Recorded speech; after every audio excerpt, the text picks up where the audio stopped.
I ignored my father's last call that night. Can a lifetime of guilt ever be forgiven? The cold shock of the phone vibrating against the polished mahogany table is a sound I can still hear, 10 years later.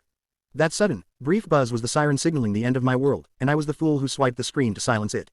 I'm Mark, 38, and I've achieved everything society labels as success, but the only thing that truly defines me is the crushing knowledge that I ignored my father's last call, the call that preceded his death by mere minutes. That single, fleeting moment of impatience has sentenced me to a lifetime of guilt I don't know how to carry.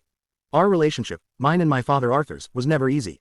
Arthur, who passed at 65, was a man of the earth, a dedicated small-town carpenter whose hands were permanently stained with pine resin and honest effort.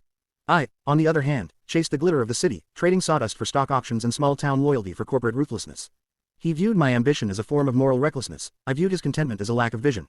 We loved each other, fiercely and stubbornly, but we were permanently misaligned. The last few weeks before that night had been particularly strained. We'd argued, a petty, pointless fight over a piece of property he wanted to sell and I wanted him to keep. It was the same generational battle played out again, my need for financial logic versus his desire for sentimental stability. The argument ended with both of us hanging up abruptly, the conversation fractured, the tension left raw and unresolved. That unresolved friction became the razor wire that would eventually slice through my soul. I constantly rationalized the distance. I told myself I was building a life that would finally make him proud, a life of financial security that he never had. But deep down, I knew I was simply avoiding the uncomfortable reality that my choices necessitated leaving his world behind. I was running a relentless race, convinced I couldn't stop to talk until I reached the finish line. The night it happened, I was at a high-stakes dinner celebrating a massive acquisition, a career-defining moment. I was surrounded by titans of industry, performing the role of the sharp, ascending executive, all charm, all focus, all future. My phone was tucked discreetly in my inner jacket pocket, set to vibrate only for emergencies, but even that small concession felt like a liability. The first vibration was subtle, easily dismissed as a notification. I managed the conversation, my attention unwavering. But then the phone vibrated again, a relentless, insistent buzzing against my ribcage.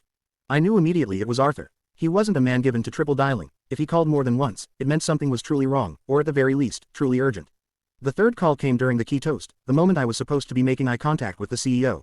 The phone pulsed. Arthur, 10:47 p.m. The sight of his name, interrupting my carefully orchestrated performance, triggered a surge of profound irritation. I convinced myself that he was calling about the property dispute again, interrupting my success with his unnecessary, sentimental drama. It was the absolute wrong time, a total lack of respect for what I was building. With a barely perceptible gesture, I silenced the phone completely and then, in a moment of utter dismissal, I sent a lightning-quick text. Can't talk, huge meeting. I'll call you tomorrow. The words were cold, efficient, and final. I felt a surge of professional relief, allowing the noise of the celebratory dinner to wash over me, believing I had handled the distraction perfectly. I raised my glass, toasted my professional victory, and successfully erased the insistent sound of my father's call from my mind. I was a professional success, but a moral failure in a matter of 10 seconds. What would you do? Choose the immediate needs of your career's pinnacle, or risk everything for a call from someone who often interrupted you with non-emergencies? I made my choice, prioritizing the applause of strangers over the voice of the one person who truly cared. The dawn arrived with a sickening, heavy quality. It was my sister, Clara, 35, her voice a ragged, unrecognizable sound, who called. Before she could form the words, I already knew. The world had gone silent, the dread consuming all other senses. Arthur had been driving home late, shortly after 11 p.m., when his truck hydroplaned on a wet patch of highway near the old bridge. It was instant. He was gone. I remember my legs collapsing, not from grief yet, but from a paralyzing, immediate horror. My mind didn't jump to the details of the accident, it jumped straight to the screen of my phone. I pulled it out, and there it was, glaring up at me, a tiny, unforgiving monument to my failure. Missed call. Dad, 10:47 p.m. The accident happened sometime around 11:15 p.m. He had called me 15 minutes before he died. The realization was a cold, white-hot shock. That wasn't just a missed call. It was the final, desperate reach of a man who needed his son. I had traded the last 3 minutes of my father's conscious life for the applause of a room full of strangers. I had been too busy to answer my own father's goodbye. The guilt wasn't a thought, it was a physical invasion. It became the new tenant in my body, permanent and corrosive. The funeral was a blur of empty condolences and my own internal screaming. I couldn't look at Clara or my mother, Eleanor, 62, without seeing the secret I was guarding, that I was the last person my father tried to reach, and I had dismissed him. My obsession became knowing what he wanted. Was it just the property? Was it an old man feeling lonely? Or was it something critical? I started retracing his steps, a desperate, futile attempt to rewind the clock. I found a small note tucked into his wallet, a reminder to call me about the old cabin we used to visit, with a question scribbled next to it. It was ambiguous, a detail I'd only understand if I had taken the call. But then, a few months later, I was going through some of his papers with my sister, and we found a recent blood test result tucked away, something he hadn't told anyone about. The results weren't fatal, but they were concerning, indicating a minor health scare that would have made him feel profoundly vulnerable.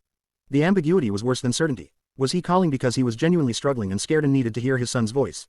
Was he calling to finally apologize for our last fight, or simply to say he loved me one final time?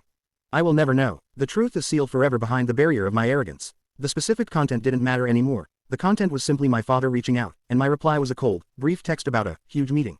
The realization hammered me. My guilt wasn't based on the reason for his call, it was based on the fact that I chose convenience over connection. I chose my performance over his very presence. I had spent years telling him I would call him back, that I would be home soon, that I would stop running once I reached my goal. I thought I had infinite time. If you knew the content of that last, ignored call, would it bring you peace or just sharpen the pain? I've spent a decade debating this impossible question, realizing that sometimes, the answers we crave are less painful than the questions we're left with. I achieved the success I wanted, and then some. I am the CEO of my own successful firm. I have the penthouse, the quiet reverence of my peers, and the complete financial freedom I craved. But the penthouse is a cold, lonely cage, and the silence there is only broken by the phantom vibration of my phone. The guilt is meticulous. It ensures that every single success is tainted. When I close a massive deal, I don't feel pride. I feel the searing shame of knowing my father isn't there to hear about it, knowing that my commitment to the process of success is what killed my connection to him. When I see a young man ignoring his father's call in public, I want to scream, to grab the phone and force him to answer, but I can only silently witness the replication of my own tragedy. I have spent 10 years trying to earn forgiveness from the grave. I set up a scholarship in his name. I secretly bought back the property he loved and restored the old cabin. I even started taking carpentry classes, a futile, pathetic attempt to feel the resin dust on my own hands. None of it works. These are attempts to apologize to a ghost, and ghosts don't accept apologies, they only amplify the pain. The true burden is the fear that I drove him away, not just with my lifestyle, but with my coldness in our final weeks. The last interaction we had was one of anger, and the last time he tried to connect, I chose to ignore him. I am terrified that the final emotion my father felt towards me was disappointment. I know I can never truly be forgiven by him, because he is no longer here to grant it. The only path forward is to figure out if I can ever forgive myself for the reckless, arrogant, success-obsessed man I was that night. My father only lost his life. I lost my peace and my identity. The man who swiped that screen to silence his world is the man I hate, and I am permanently trapped inside his skin. My lifetime of guilt is not a punishment handed down by fate, it is a cage I built with 10 seconds of profound carelessness. I am still waiting for the day the phantom vibration stops, but I know it never will. What do you think? If the cost of ignoring your parents' last call is a lifetime of paralyzing guilt, can you ever truly move on, or is the only path left to embrace the burden? If this emotional story of regret, loss, and the eternal search for forgiveness resonated with you, please hit the like button, share this profound narrative, and subscribe to follow my continued journey to find peace.